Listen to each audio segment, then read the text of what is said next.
નમસ્કાર, આમ જોઈ રહ્યા છો નેશન પ્લસ ન્યૂઝ. હું છું આપની સાથે હેતલ વગર.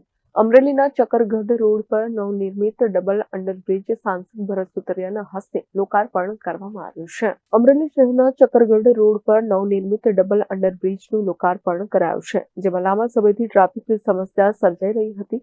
ત્યારે અહીં અંડરબ્રિજ બનાવવા માટે સ્થાનિક આગેવાનો અને શહેરીજનો દ્વારા દિલ્હી સુધી રજૂઆત કરવામાં આવેલ હતી. સ્થાનિકોની રજૂઆત બાદ ડબલ અંડરબ્રિજ બનાવવાની મંજૂરી આપવામાં આવી હતી. રેલવે ફાટકને બદલે અંડરબ્રિજ ડબલ અંડરબ્રિજનું લોકાર્પણ કરવામાં આવ્યું હતું, જેમાં સાંસદ ભરત સુતરિયાના હસ્તે આ ડબલ અંડરબ્રિજ ખુલ્લું મૂકવામાં આવ્યું છે. ચકરગઢ રોડ પર વર્ષોથી જે ટ્રાફિકની સમસ્યા સર્જાતી હતી તે ટ્રાફિક સમસ્યાનો હવે હલ થયો છે. આ ડબલ અંડરબ્રિજ ખુલ્લો મુકાતા વાહન ચાલકો અને શહેરીજનોને ટ્રાફિકની સમસ્યામાંથી મોટી રાહત મળી છે. આ ડબલ અંડરબ્રિજ શરૂ થતા સ્થાનિક લોકોએ સાંસદ ભરત સુતરિયાનું સન્માન કર્યું હતું. આજે સકરગઢ રોડ જે પહેલા ફાટક હતું ને આજે અંડરબ્રિજ કમ્પ્લીટ થઈ ગયો.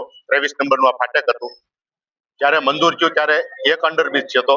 પછી કૌશિકભાઈ, અમે સંગઠન, અતુલભાઈ, મેહુલભાઈ, તમારા વિજયભાઈ, તમામ સદસ્ય ભેગા થયા. કીધું 50 વર્ષ પછી આ અમરેલીનું શું થાય, ટ્રાફિક કેવું થાય.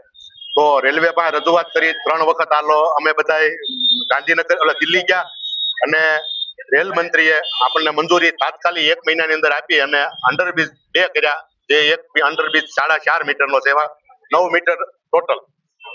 4.5 મીટરનું એક એટલે એવા 2 કર્યા, એટલે ટોટલ ડબલ આપણે થઈ ગયા. અને આજે એનો શુભારંભ કર્યો અને આજે જે અંડરબ્રિજ બન્યો છે એને ખુલ્લું મૂકવામાં આવ્યો છે. Dharmesh Mehta, Nation Plus News, Rajula. સમાચારોના સતત અપડેટ મેળવવા માટે અમારી નેશન પ્લસ ન્યૂઝની યુટ્યુબ ચેનલને સબસ્ક્રાઇબ કરો, બેલ આઇકન દબાવો અને જોડાયેલા રહો ફેસબુક, ઇન્સ્ટાગ્રામ અને ટ્વિટર પર.